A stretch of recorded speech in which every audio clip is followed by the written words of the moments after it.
Hello दोस्तों, welcome back my channel. दोस्तों, आज मैं लेके आ चुका हूँ बहुत ही क्रेजी मूवी की एक्सप्लेनेशन, जिसका नाम है डेथ बिकम्स हर, जिसकी IMDb रेटिंग 6.6/10 है, जिसकी रिलीजिंग डेट 31 जुलाई 1992 है, 31 जुलाई 1992। ये फैंटेसी और कॉमेडी मूवी है। ये दो लेडीज के ऊपर डिपेंड है जो एक दूसरे से सुंदर दिखना चाहती हैं। तो ये बहुत ही क्रेजी मूवी होने वाली है। बनी रहिए मूवी के लास्ट तक और एंजॉय करते रहिए। चलिए शुरू कर।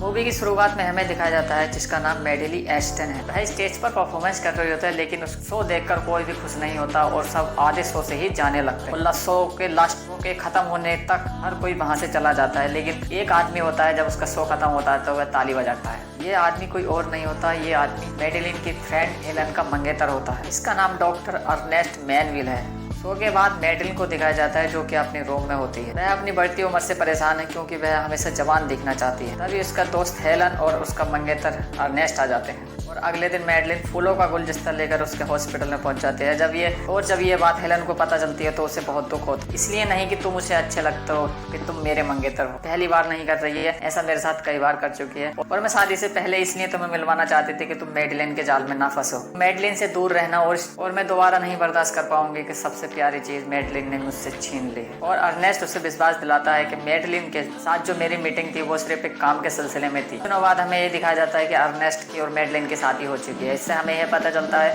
मेडेलिन से उसने रिश्ता तोड़ दिया है। इस बात से हेलन को बहुत दुख होता है और वह बहुत परेशान हुई है और उसकी आंखों में आंसू होते हैं और धीरे धीरे वक्त बीतता है और हमें आगे का सीन 7 साल बाद का दिखाया जाता है। 7 साल बाद हेलन पूरी तरीके से बदल चुकी है। तो वह एक मोटी औरत है। वह हमेशा राइटर बनना चाहती थी, लेकिन अब वह राइटिंग पर बिल्कुल भी ध्यान नहीं देती और वह मेडेलिन के बारे में ही सोचती रहती है और किसी से नहीं मिलती है। उसके दिमाग में सिर्फ एक ही बात होती है जो होती है मेडेलिन की। वह अगले दिन साइकिलिस्ट के पास जाती है और साइकिलिस्ट से कहती है तुम्हें हेलन को अपने दिमाग से निकालना है और तुम्हें अपनी यादों से खत्म करना होगा, तुम्हें इसे। उसके बाद हेलन के दिमाग में एक आइडिया आता है और वह कहती है कि मैं उससे बदला लूंगी। अब इसी के चलते 7 साल और बीत जाते हैं और हमें नेक्स्ट सीन 7 साल बाद का दिखाया जाता है कि मेडेलिन का एक्टिंग कैरियर बिल्कुल खत्म हो चुका है और वह पहले से भी ज्यादा उम्र की लगती है और बूढ़ी लगती है। और फिर एक सुबह से इन्विटेशन मिलता है और ये इन्विटेशन हेलन का होता है। दरअसल हेलन ने एक किताब लिखी होती है फॉरएवर यंग और ये उसी की पार्टी होती है और हमें ये भी पता चलता है कि अर्नेस्ट का और मेडेलिन का रिश्ता कुछ ठीक नहीं चल रहा, उनमें झगड़े होते रहते और अब वह एक शराबी बन चुका है। पार्टी में जाने से पहले वह बहुत बड़े स्पा में जाती है जहाँ पर वह रेगुलर ब्यूटी ट्रीटमेंट लेती है। वह कहती है कि मुझे सुंदर दिखना है और वहाँ पर एक लड़की होती है, वो कहती है कि मैं आज के आज आपका मेकअप में खुद करूंगी। इस बात को सुनकर मेडेलिन बहुत ज्यादा गुस्सा हो जाती है और वह कहती है कि मुझे खास ट्रीटमेंट चाहिए। तो यह है कि जो खास ट्रीटमेंट होता है वो 3 महीने में एक बार दिया जाता है, लेकिन मेडेलिन ने कुछ ही हफ्ते पहले, सिर्फ 3 हफ्ते पहले ही वो खास ट्रीटमेंट ले चुकी थी। इसलिए वह लड़की मना कर देती है और कहती है कि अभी हम आपको सिर्फ मेकअप ही कर सकते हैं और मेडेलिन मेकअप करने से मना करती है। मेडेलिन उस औरत से कहती है कि मैं तुम्हें कितना भी पैसा दे सकती हूँ। हमें दिखाया जाता है कि इस स्पा का ओनर सोफे पर बैठा होता है और वह कहता है कि अगर आपकी पैसों की दिक्कत नहीं है तो ये मेरा कार्ड लो और इस पते पर फोन करना,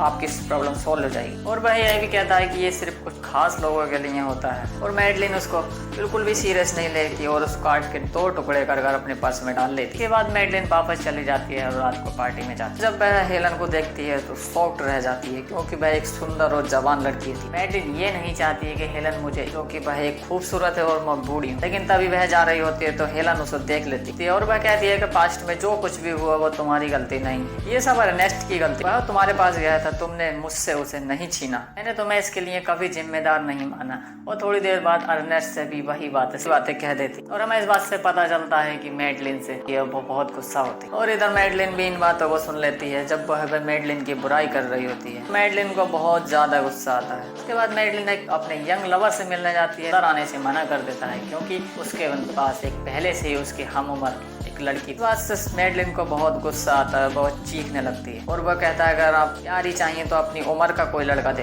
ये बात सुनकर मेडेलिन के ऊपर दुखों का पहाड़ टूट पड़ता है और वह बहुत रोते रोते जाने लगती है। तभी वह जाने लगती है, फिर उसे याद आता है कि मेरे पास एक कार्ड भी है जो स्पा के ओनर ने दिया था और अब मेडेलिन सीधे उसी पते पर जाती है जहाँ पर एक लेडीज होती है जो बहुत ही यंग थी। वह अपनी उम्र 72 साल बताती है, लेकिन वह बहुत ही यंग होती है। लेकिन मेडेलिन को उसकी बात पर बिल्कुल भी यकीन नहीं होता। मेडेलिन की उम्र खुद ही भी 50 साल थी और वह लीजली से भी ज्यादा उम्र की लग रही थी। वह मैडलिन से कहती है कि मैं तुम्हें एक ऐसा सिरप दे सकती हूँ जिससे तुम हमेशा के लिए जवान हो जाओगी, पर इसके लिए तुम्हें बहुत ज्यादा पैसा खर्च करना होगा। इसके बाद लीजली कीमत दिखाती है जो बहुत ज्यादा होती है, लेकिन मैडलिन इतनी कीमत देखकर वहां से जाने लगती है और लीजली को उसे रुकाती है। चाकू से हल्का सा उंगली को काट देती है और वहां पर सीरम लगाती है। सीरम लगते ही वह घाव भी भर जाता है और हाथ एक सुंदर लड़की का बन जाता है। मैडलिन यह देखकर पूरी तरह से शॉक्ड हो जाती है और वह लीजली के कहे मुताबिक एक में रकम भर कर दे देती है। इसके बाद मैडलिन पूरी सीरम की बोतल को पी जाती है। इस सीरम की बोतल क्या होती है हम इसे आगे डिफाइन करेंगे। और सीरम की बोतल पीने के बाद वह धीरे धीरे जवान होना स्टार्ट हो जाती है। ऐसा लगने लगता है कि वह एक जवान लड़की बन गई है और अपनी जवानी की सुंदरता को देखकर उसकी खुशी का ठिकाना नहीं रहता है। और लीजली उससे कहती है कि तुम्हारी बॉडी हमेशा तुम्हारे साथ रहेगी और 10 साल तक इसमें कोई भी डिफेक्ट नहीं आ सकता। जगह बदलनी पड़ेगी और तुम्हें हमेशा के लिए अंडरग्राउंड बनना पड़ेगा।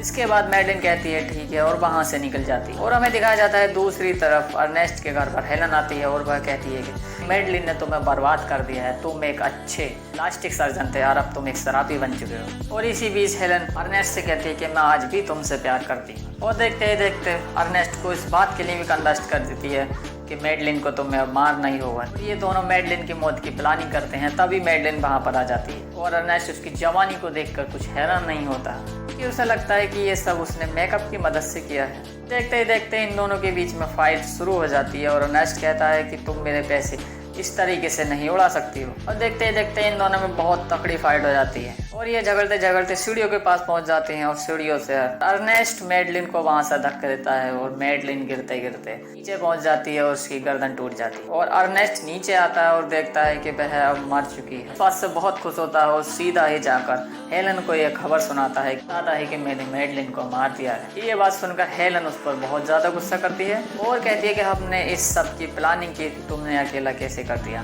इसके बाद हेलन अर्नेस्ट को सीधा पुलिस को कॉल करने के लिए कहती है और कहती है कि ये सब तुम्हें एक एक्सीडेंट दिखाना पड़ेगा। और हम देखते हैं कि पीछे से मैडलिन भी उठ खड़ी होती है, भूतिया शरीर लग रहा था। और देखते ही देखते वह अर्नेस्ट के पास आ जाती है और जब अर्नेस्ट मुड़कर देखता है तो वह घबरा जाता है क्योंकि मैडलिन की गर्दन वह पूरी तरीके से टूटी हुई होती है और जो चेहरा हमें आगे की तरफ होना चाहिए तो वो उसको घूमकर पीछे की तरफ हो गया था। लेकिन वह फिर भी अच्छी तरीके से चल फिर रही और बात कर रही थी। लेकिन जब मैडलिन अपने आप को देखती है कि वह उल्टी हो चुकी है, लेकिन वह तब इसे देखकर वह भी बहुत घबरा जाती है। जिसके बाद मैडलिन अपनी गर्दन को दोनों हाथों से पकड़ती है और झटका देकर सीधी कर लेती है। इसके बाद अर्नेस्ट मैडलिन को लेकर हॉस्पिटल में आता है और डॉक्टर शॉक्ड हो जाता है और देखता है इसकी गर्दन तो पूरी तरह से टूटी हुई है। साथ ही साथ वह यह भी चेक करता है कि उसकी बॉडी में बहुत ज्यादा फ्रैक्चर हो चुके हैं और वह पूरी तरीके से ठंडी हो चुकी है जैसे एक मुर्दा होता है। डॉक्टर इस बात को देखकर पूरी तरह से कंफ्यूज हो जाता है और घबरा जाता है और बाहर चला जाता है। अब अर्नेस्ट उसकी बॉडी को चेक करता है तो वह देखता है कि पूरी तरह से ठंडी हो चुकी है और वह मैडलिन से पूछता है कि तुमने ऐसा क्या किया है, प्रकृति के नियम को तोड़ा है, तुम्हें ऐसा नहीं करना चाहिए था। और यह एक चमत्कार है। वास्तव में वह एक सीरम नहीं था, वह एक संजीवनी बटी थी जिसे पीने के बाद हर कोई अमर हो जाता है। साथ ही साथ हमें यह भी पता चलता है कि मैडलिन मर चुकी है, उस बॉडी के अंदर जान नहीं है, लेकिन वह संजीवनी पीने की वजह से उसकी बॉडी चल फिर रही है और बातें कर रही है, लेकिन उसके शरीर में आत्मा नहीं होती। और यह देखकर अर्नेस्ट भी घबरा कर बाहर चला जाता है और बाहर देखता है कि जिस डॉक्टर ने मैडलिन का चेकअप किया था तो हार्ट अटैक आ चुका है और उसका दिमाग का सर्किट हिल चुका है, जिससे बाकी डॉक्टर उसे शॉर्ट सर्किट देकर बचाने की कोशिश कर रहे हैं। इधर मैडलिन भी अपने बारे में सोचकर हैरान हो जाती है और घबरा कर बेहोश हो जाती है। कुछ ही देर बाद अर्नेस्ट वहाँ पर दोबारा आता है। वहाँ पर एक डॉक्टर होती है और वह डॉक्टर से पूछता है कि यहाँ पर एक पेशेंट थी, वो कहाँ पर है। लेकिन डॉक्टर उसे बताती है कि वह पेशेंट की डेथ हो चुकी है और वह मुर्दा घर में है। ये सुनकर अर्नेस्ट मुर्दा घर जाता है और उसकी बॉडी को निकाल लेता है। तभी मैडलिन को भी होश आ जाता है। इसके बाद मैडलिन को अर्नेस्ट घर वापस ले आता है और उस बॉडी को पेंट करता है। वास्तव में अर्नेस्ट का काम ही यही था। अब अर्नेस्ट एक खास तरीके का स्प्रे लेने के लिए नीचे आता है और हम देखते हैं कि वहाँ पर हेलन खड़ी होती है और हेलन उससे कहती है कि हमें उसकी डेड बॉडी को ठिकाने लगाना पड़ेगा और मैं उसे देखना चाहती हूँ। दरअसल उधर हेलन को यह पता नहीं होता है कि मैडलिन अभी भी जिंदा है और वह बातें कर रही है और हेलन जोर जोर से उसके ऊपर चिल्लाने लगती है और उसकी मौत की प्लानिंग की बातें करती है। और इधर मैडलिन ये सब कुछ सुन लेती है और हेलन के सामने आ जाती है। हेलन उसे देखकर पूरी तरह से चौंक जाती है इसके बाद मैडलिन एक गन उठाती है और हेलन को शूट कर देती है, जिसके बाद उसकी बॉडी हवा में उछलकर और पुल में गिर जाती है। इस सीन को देखकर अर्नेस्ट बहुत ज्यादा घबरा जाता है और वह चीख के कहता है कि तुमने ये क्यों किया। और इधर मैडलिन कहती है कि हमें उसकी बॉडी को ठिकाना लगाना होगा, जैसे कि तुम मेरी बॉडी को ठिकाने लगाने की बात कर रहे थे। तभी हमें दिखाया जाता है कि हेलन भी उठ खड़ी होती है और वह जिंदा होती है, लेकिन उसके पेट में बहुत बड़ा सुराग हो चुका था। और हेलन को देखकर दोनों ही हैरान हो जाते हैं और घबरा कर घर में चले जाते हैं। उधर हेलन भी घर के अंदर आ जाती है। मैडलिन कहती है कि तुम अपना पेट देखो, और जब वह अपने पेट देखती है तो वह हैरान हो जाती है, क्योंकि उसके पेट के अंदर बहुत बड़ा छेद हो चुका था। और इधर यह भी पता चल जाता है कि इन दोनों ने उस संजीवनी बूटी को ग्रहण किया है, मतलब पिया है, जिस वजह से ये दोनों जवान हो चुकी हैं और उनकी बॉडी अब कभी भी नहीं मर सकती है। अब हम देखते हैं कि इन दोनों के बीच में लड़ाई होना शुरू हो जाती है। कभी हेलन मैडलिन की गर्दन तोड़ देती है और कभी मैडलिन हेलन पर पार करती है। अब ये दोनों भी यह समझ चुकी होती है कि हमारा आपस में लड़ना फिजूल होगा, और बैठकर बातें करने लगती हैं। तभी वह बात करती हैं और एक दूसरे की गलती को निकालती हैं और अपनी अपनी गलती को एक्सेप्ट कर लेती हैं, और वह पुरानी सारी बातें भूलकर फिर से एक नए दोस्त बन जाते हैं। ये दोनों ऊपर जाती हैं जहाँ पर अर्नेस्ट इस घर को छोड़ने की तैयारी में था और छोड़कर जा रहा था। अभी तक मैडलिन कहती है कि अर्नेस्ट तुम यहाँ से नहीं जा सकते हो, मैंने हेलन से वादा किया है कि तुम इसकी बॉडी को रिपेयर करके ठीक करोगे जिस तरह से तुमने मेरी बॉडी को रिपेयर किया है। और इधर अर्नेस्ट भी हम दोनों की बातों को मान जाता रहता है कि तुम भी मुझे इस काम के बाद यहाँ से जाने दोगी। तो साथ ही साथ यह भी कहता है कि तुम मेरे बारे में ना ही कभी पता करोगे ना ही कभी ढूंढने की कोशिश करोगे। मैडलिन अर्नेस्ट की बातें मान जाती है और उसकी बॉडी को रिपेयर कर देता है, इतनी सुंदर बना देता है जैसे वो। इधर ये दोनों ये सोचने लगती हैं कि हमारी बॉडी में अगर दोबारा से कोई फ्रैक्चर हुआ या कोई डैमेज हुई तो उसे कौन ठीक करे। इसलिए यह सोचते हैं कि वो सीरम कि वह हमेशा इन दोनों के साथ रह चुके और फ्रैक्चर को ठीक कर सके। तर अर्नेस्ट घर छोड़कर जा रहा था, तभी दोनों एक ड्रिंक लेकर आती हैं जिसमें कुछ बेहोशी की दवा मिली हुई थी, लेकिन अर्नेस्ट बातें करते करते उस सारे ड्रिंक को गिरा देता है और नहीं पीता। अर्नेस्ट घर से बाहर निकलने की कोशिश करता है और वह पीछे से फ्लावर पॉट मारकर उसको बेहोश कर देती है। तब अर्नेस्ट की आंख खुलती है तो वह लीजली के पास पाता है और लीजली उसको कन्विंस कर रही होती है कि तुम ये सिरम पी लो, लेकिन वह नहीं मानता। तभी उसका हाथ काटकर सिरम की बूंद डालती है तो वह देखता है कि उसके घाव भी ठीक हो चुका है और उसका हाथ एक जवान लड़की की तरह बन चुका है। तब उसको देखकर वह कन्विंस हो जाता है और सिरम पीने के लिए राजी हो जाता है। अर्नेस्ट उस जादू सिरम को पीने वाला होता है, लेकिन वह तभी सोचता है कि हमारा होना कोई वरदान नहीं है, कभी साफ है, इसलिए वह सिरम पीने से मना कर देता है और वहाँ से चला जाता है। इसके बाद अर्नेस्ट मैंसन के किसी हॉल में पहुंच जहाँ पर पार्टी चल रही होती है और वहाँ पर मैडलिन और हेलन भी होती है, जो देखती हैं कि उसके हाथ में सीरम है लेकिन उसने पिया नहीं है। अब अर्नेस्ट यहाँ से जाने की कोशिश करता है, लेकिन दरवाजे चारों तरफ से बंद। लिफ्ट लेकर इस बिल्डिंग के स्तर पर पहुंच जाता है और देखता है कि एक जगह एग्जिट का निशान बना हुआ है। वहाँ पर पहुँचने की कोशिश करता है और उसका पैर फिसल जाता है और एक नीचे लोहे के एंगल में फंस जाता है। मैडलिन और हेलन भी आ जाती हैं और कहती हैं कि अब तुम्हें ये जादू सीरम पीना ही पड़ेगा, नहीं तो तुम मारे जाओगे। उधर अर्नेस्ट भी ये सोचने लगता है कि अरे मैंने जादू सीरम नहीं पिया तो मैं मारा जा सकता हूँ। मैं अपनी जेब से सीरम को निकालता है और तभी पीने वाला होता है। वह फिर सोचता है कि ये कोई वरदान नहीं, ये एक अभिशाप है। यह सोचकर सीरम को नीचे फेंक देता है और अगले ही पल वह खुद भी गिर जाता है और अर्नेस्ट एक स्विमिंग पूल में गिर जाता है, जिससे उसकी जान बच जाती है। और मैडलिन और हेलन भी नीचे आ जाती हैं, लेकिन वह देखती हैं कि वह जा चुका था। इधर हेलन और मैडलिन भी परेशान हो जाती हैं, क्योंकि वह देखती हैं कि उनकी बॉडी भी खराब होने लगी थी और डैमेज होने लगी है।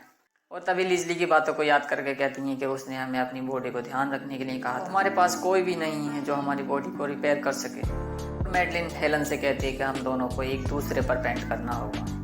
और हम देखते हैं कि 37 साल के बाद का सीन दिखाया जाता है। एक दिन वह दोनों में जाती हैं जहाँ पर अर्नेस्ट का फ्यूनरल चल रहा होता है। उसका बहुत बड़ा परिवार था जहाँ पर उसके बीवी बच्चे। मैडलिन और हेलन वो दुनिया में अकेली थी जो अपने चेहरे को हमेशा ढककर रखती थी। इसलिए ढककर रखती थी क्योंकि उनका चेहरा पहले से और ज़्यादा खराब हो चुका था। अब यह चर्च से बाहर जा रही होती हैं, तभी फादर कहते हैं कि अर्नेस्ट हमेशा जवान रहेगा और अपने परिवार वालों के दिलों में।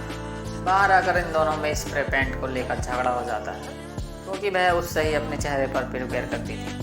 झगड़ते झगड़ते हेलन का पैर स्प्रे पेंट पर आता है और वह फिसल जाता है। वह सीढ़ी से गिरने वाली होती है और मैडलिन से मदद मांगती है, लेकिन मैडलिन उसकी मदद नहीं करती है। इसके बाद हेलन भी मैडलिन को अपने साथ खींच लेती है और वह गिर जाती है। दोनों सीढ़ी पर गिरते गिरते नीचे पहुंच जाती हैं, जिसके बाद उनकी बॉडी के कई टुकड़े हो जाते हैं, लेकिन इनके हाथ और मुंह अभी भी बातें कर रहे थे। ऐसा लग रहा था कि इनके अंदर अभी भी जान बची हुई थी।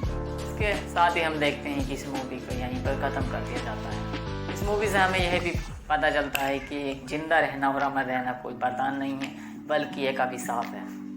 दोस्तों इस मूवी की एक्सप्लेनेशन आपको कैसी लगी आप हमें कमेंट करके बता सकते हैं और अपने दोस्तों को शेयर कर दीजिए और हमारे चैनल को साथ ही साथ सब्सक्राइब कर दीजिए। चलिए मिलते हैं किसी नई फिल्म के साथ, तब तक के लिए टाटा बाय बाय।